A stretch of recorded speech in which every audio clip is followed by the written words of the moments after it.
Well, hey there, Pastor JD here. I'm with Jason Martin, one of our leaders here at Grace Park, and we just want to share with you a little bit about our plans and hopes for the fall as a church.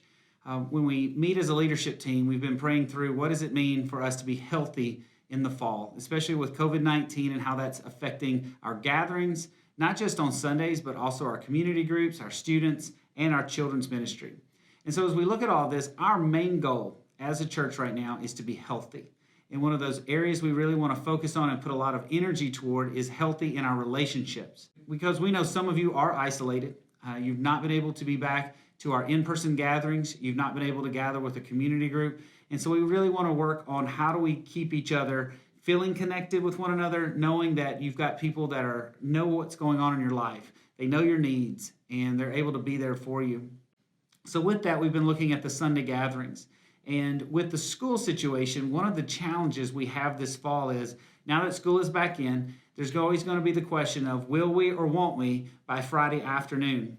In other words, if the school decides that they've had enough of an outbreak that they're going to close the school down for a week, that means we won't be gathering on Sundays as well. And we may not find out until the last minute. So each week we're going to be wondering, are we meeting in person or are we going to be worshiping online? So instead of being reactive to that, we really want to be proactive as a church. And so for the next couple of weeks, we're just going to press pause on gathering in person at Marvin Wright and take that time and energy and really focus on making sure that we have a great online experience on Sundays as well as throughout the week. Now, Jason's here to talk a little bit more about that as well. So when you consider the relationships that are going on in your life right now, maybe your friendships with your neighbors, maybe think about the kids that your kids are playing with. Maybe there are people right now, even, the relationships with people in our faith community.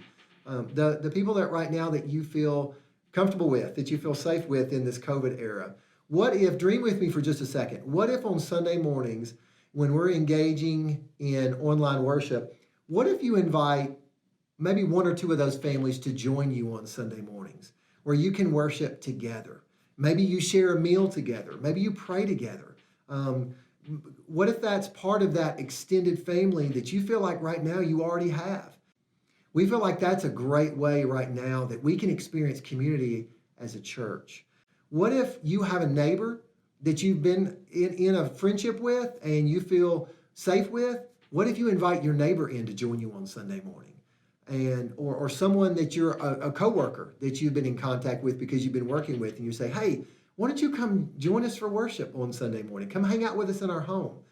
We want to see this not just as a way for us to build community with one another in the faith community, but also what about looking out and an opportunity for us to share the love of Christ and to love people and bring people into our homes in a way that's safe for us. So, like Jason was saying, being able to invite a neighbor, if your kid's already playing together and you're already interacting with one another, we're not saying just open up your house and bring everybody in, but really looking at who are the people that's that part of your extended family that you're already kind of breaking that social contact with already. Maybe you invite them into your homes or even in the driveway or the back porch, even from a social distance aspect, gathering together in the same location so that we can gather. And that doesn't mean we're not going to have gatherings this fall. That doesn't mean we're not going to gather even at Marvin Wright before the end of the year. We're just really wanting to make sure that we take the time right now to get our relationships healthy.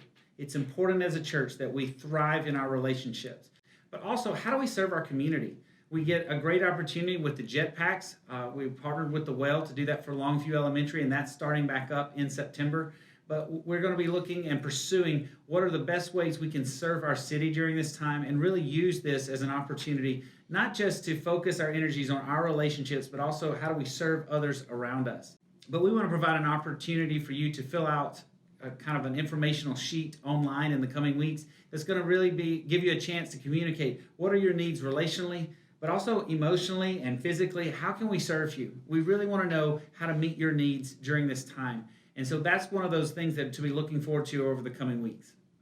And want to let you know, when that survey comes out, we would love for you to share with us maybe some of those service opportunities, ministry opportunities that you're aware of.